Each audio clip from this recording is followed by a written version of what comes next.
venimos retratando casos como estos de violencia infantil extrema, de abandono. Y la verdad que más allá de todos los resortes institucionales que pueden estar fallando, estamos hablando de una relación familiar absolutamente enferma. ¿Qué es lo que falla en este tipo de vínculos? Bien, a ver, recién nombraban el caso Lucio, realmente con el caso Lucio, no digamos el caso Lucio, ¿no? Digamos, lo triste, lo horroroso que significó salir al aire cuando tuvimos que hablar de esa violencia intrafamiliar, de ese maltrato, de ese asesinato. ¿Qué establece ahora la ley Lucio? De vuelta acá llegamos tarde, ¿no es cierto? Más allá que se establecen leyes, otra vez llegamos tarde, tenemos que hablar nuevamente de una niña, en este caso, asesinada, ¿no? Hay muchas cosas para pensar, digamos. A mí se me ocurre lo siguiente, a ver, generalmente se asocia embarazo a felicidad y bienestar, ¿no? Pero, sin embargo, uno va viendo que hay muchas mujeres, vamos a ver después si tenemos más elementos de esta historia, donde el embarazo y el parto y la crianza posterior, ¿no? Esta nena tenía 5 años, es una etapa donde todavía hay muchísima vulnerabilidad, ¿no? Las niñas, los niños tienen que recibir cuidados, sí que tienen que ver con el amor, con las caricias, con la alimentación. Hay que ver si esta familia, seguramente había algún tipo de vulnerabilidad, ¿sí? Y habría condiciones obviamente psiquiátricas que hay que ver, si tiene con patologías psiquiátricas, con consumo de sustancias tóxicas y seguramente con una violencia intrafamiliar, ¿no? Ese es el punto. Y las claves, siempre las claves para pensar es cómo fue concebida esta criatura, ¿no? En qué contexto familiar, en qué entorno, ¿no? Porque muchas veces se repiten, y esto es lo más triste, lo más difícil de analizar, muchas veces se repiten, ¿sí? Vivencias de abandono y violencia y abusos anteriores, como que esto se va transmitiendo de familia en familia. Por claro, Pablo, porque acá, o sea, lo que asombra es que es doblemente terrible la versión de ella, de que se broncoaspiró la nena y que como no supo qué hacer, digamos, la sepultó en su propia casa, que es su versión, y hay que ver si realmente fue así o no, como también es terrible la otra versión del infanticidio. Las dos hablan de una precariedad y digamos, de una violencia inaudita.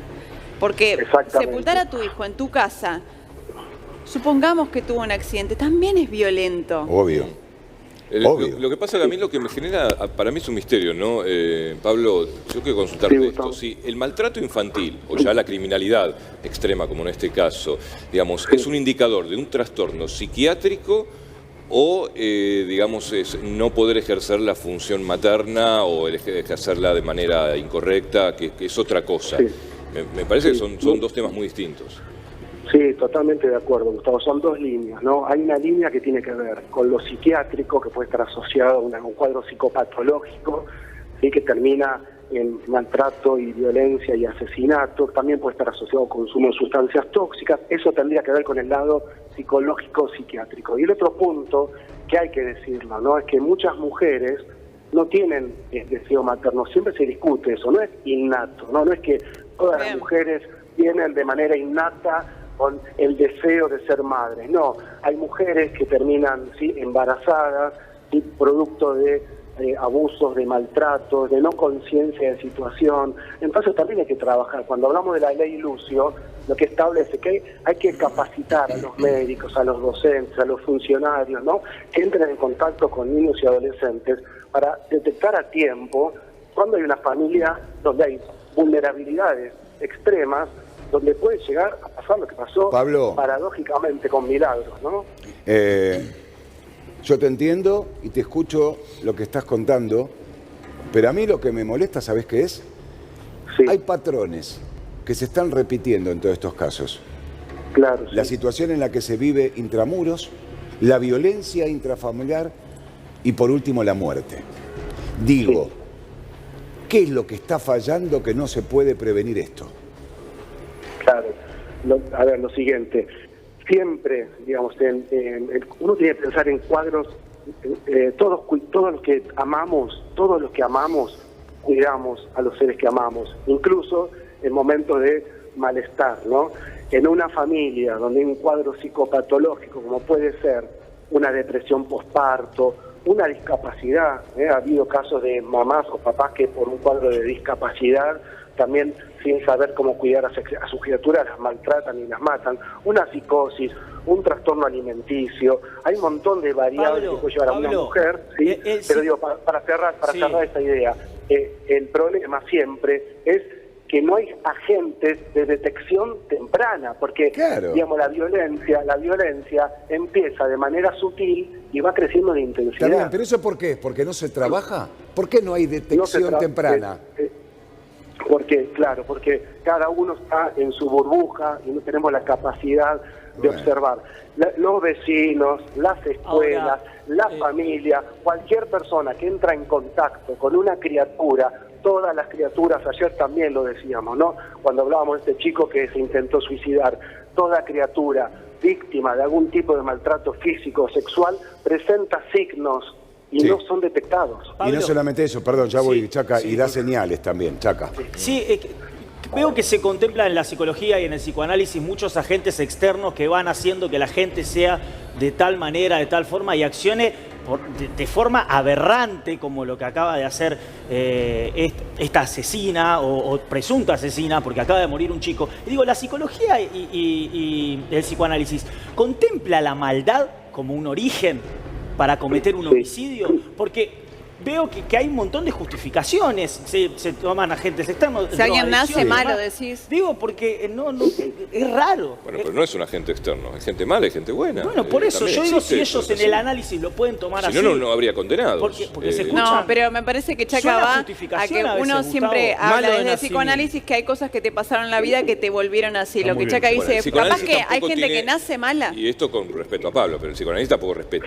No tiene respuesta a todo. ¿Sabés qué pasa? Hay gente que nace mala. Científico. Hay gente que nace mala, pero de esa gente mala nace una nena de 5 años que terminó como terminó. Y bueno, ¿te das cuenta?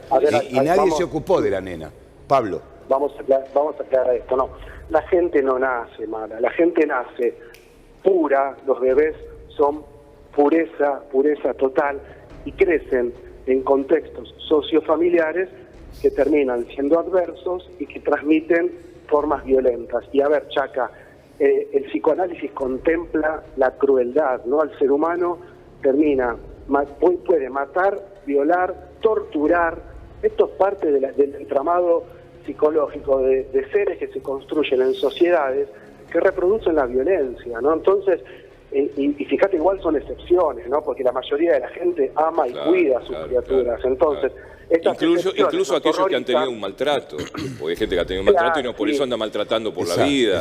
Entonces yo por eso digo que es una elección muchas veces también. Exacto, porque si no, toda persona que es maltratada después maltrata.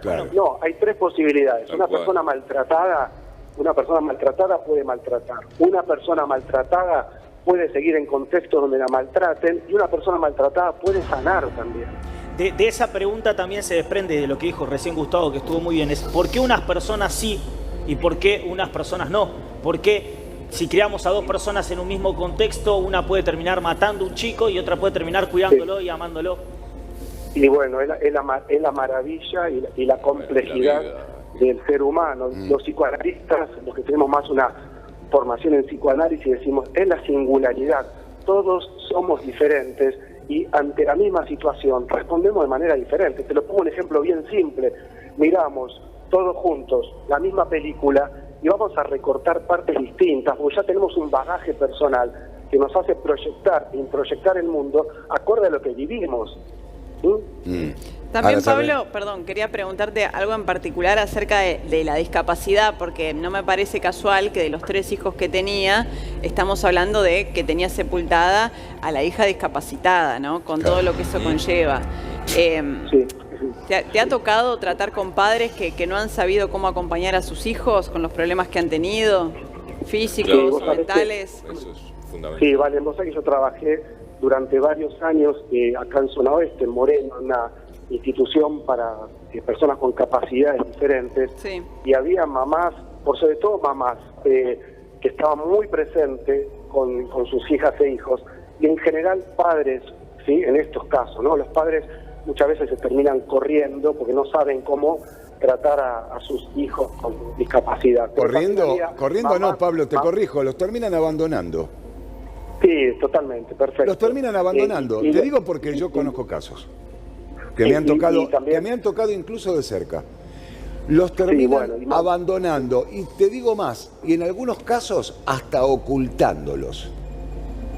Sí, por eso digo, es probable que a veces también está contemplado que frente a, digamos, hay un texto de una psicoanalista que se llama Manoni, que decía, bueno, el niño retardado y su madre o su padre. Y lo que sucede es que también que hay que ver qué tipo de retraso tenía esta nena, porque a veces eso es la misma familia que discapacita a sus integrantes, no, tampoco, hay discapacidades que vienen por una cuestión genética y hay personas y familias que discapacitan a sus hijos, con los maltratos, con la falta de afecto, con la falta de amor. Con el no vas a poder, no podés, no toques, no hagas, no corras, no. Claro. Lo instalan en la discapacidad. De hecho, hay personas que nacen con alguna disminución.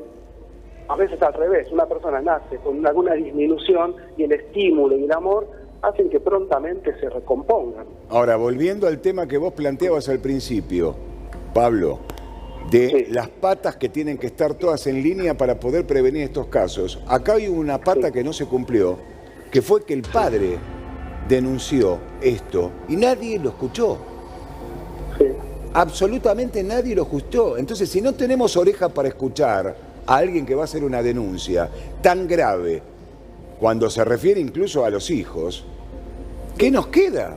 O sea, ¿qué le quedaba a esta nena de 5 años si no se lo escuchó el padre? O sea, ¿por qué no se lo escucha el padre en la justicia? Sí, bueno, otra pregunta que queda abierta. Volvemos a la ley Lucio, ¿no? A veces no están capacitados.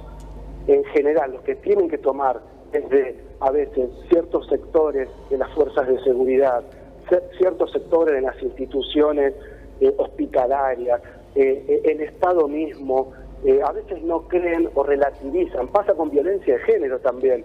Dejan pasar y después nos tenemos que ocupar de un nuevo femicidio. Entonces, esta ley Lucio, que lamentablemente todavía no se está practicando como debe practicarse, es instruir. Yo diría también a los vecinos, a las vecinas, mucha formación, porque todos podemos ser agentes de detección. Pablo,